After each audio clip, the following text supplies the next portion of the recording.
Allah korusun kurban olur. Evet. Tanrı Başkomandan Kapitan Ordu. Tebrik ederim. Sağ ol.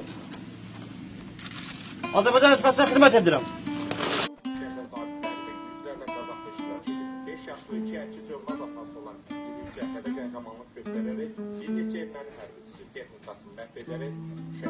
Büyük insan izdihamıyla son menzilde yola salınan bizi olmuşsun zabiti, Mələkli Kənd Qəmsarlıqda yardım arasında.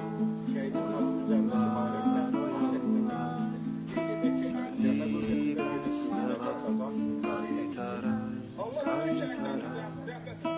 Senden teselli bir zabit mundiri, bir süt ulduzlu aylı bagullar.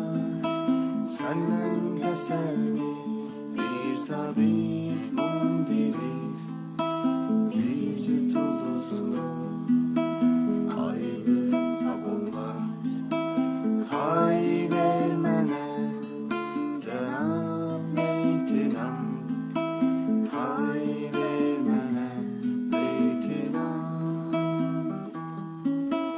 Hoş müşteri bir savaştan, hay vermene beytinam.